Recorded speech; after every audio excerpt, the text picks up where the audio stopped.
So now we'll discuss one thing, that as we have seen over here, that whenever this rectangular passes through the channel at the receiver end, the shape of the rectangular pulses no longer remains rectangular. It becomes distorted and it spreads out in time and it has some tails. I will explain this phenomena, why this phenomena happens basically.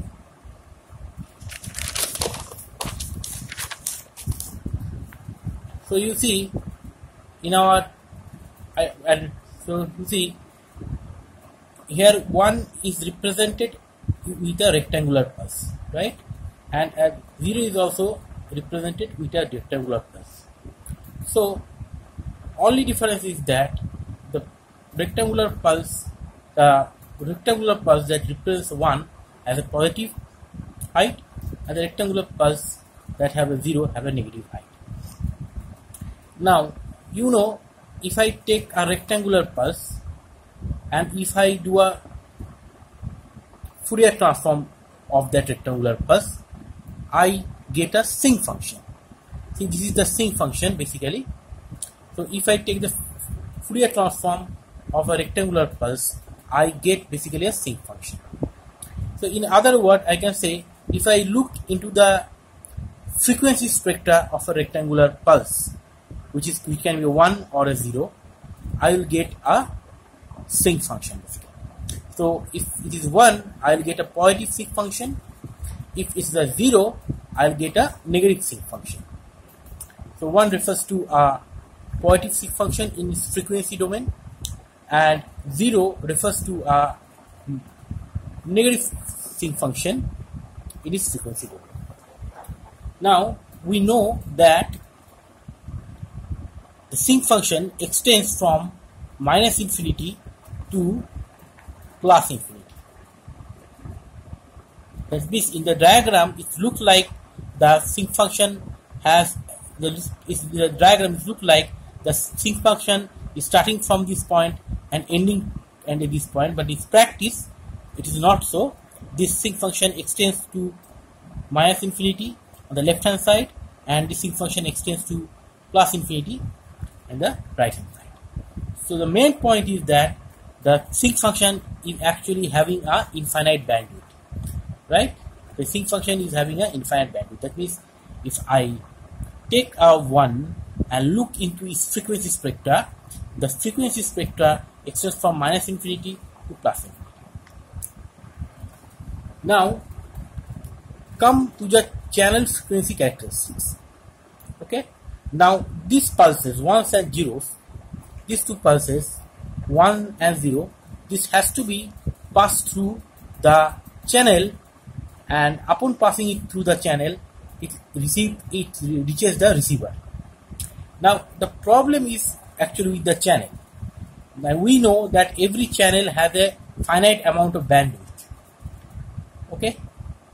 So effectively each and every channel basically works as a low pass filter kind of thing.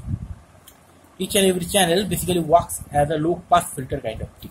That means up to a certain frequency the channel will pass, and after that frequency the channel will not pass. So the channel, this is the 0 frequency line. So from the 0 frequency line, this up to this bandwidth the channel will pass, and in a negative direction also this is the bandwidth.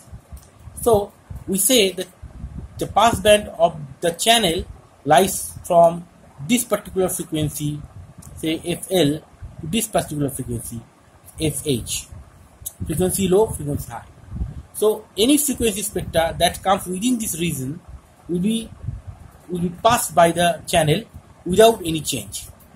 But if some frequency spectra comes in this region, which is known as a stop band of the filter, or it comes in this region, which is another stop band of the filter, those frequency spectra will not be passed by the channel.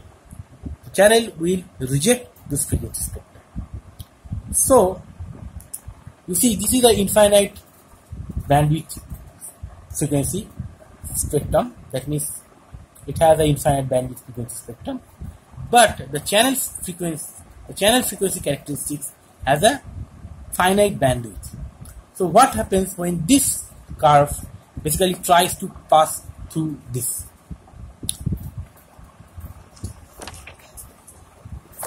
So here what is happens? This was my sinc function, which is the frequency spectra of your logic 1, and this is my pass band of the channel. As I said, the channel behaves as a low pass filter. This is the pass band of the channel.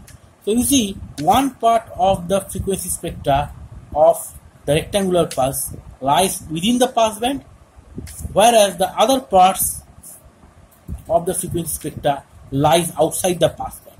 That is, it lies inside the stop band.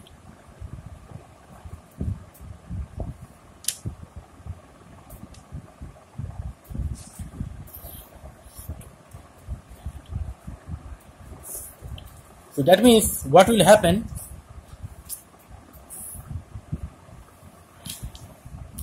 This frequency, the part of the frequency spectra that lies within the passband of the channel, that frequency spectra will be passed without any kind of change. But the part of the frequency spectra that lies in the stop band channel, that frequency spectra will be rejected by the channel. So you see, this is the curve showing that the frequency spectra that is reaching up to the receiver. This curve is showing the frequency spectra of the signal that is reaching up to the receiver. So here this part was lying inside the passband, so it has reached up to the receiver, and the rest of the part has been rejected by the channel. So in this region there is no frequency spectra. So what is happening here? A very long frequency spectra have been truncated to a very short frequency spectra.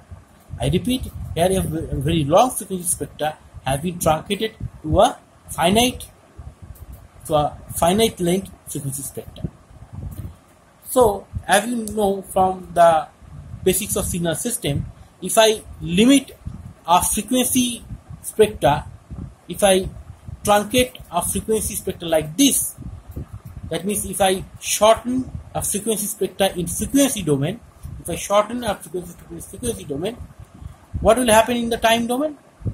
In the time domain, the opposite effect will come into picture. That means in the time domain, the signal that represents the original frequency spectra, this rectangular pulse will become elongated. This rectangular pulse will become elongated. That means the time width of the rectangular pulse will increase. This is a very basic characteristics of signals, that if I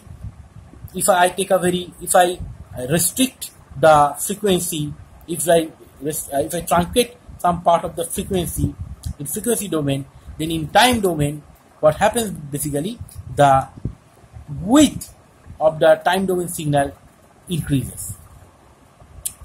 So for this reason, whenever a rectangular shaped pulse passes through a channel, due to the fact that the channel has a finite bandwidth, the time domain signal that reaches the receiver, that signal's time width basically increases, and this signal basically spreads out in time.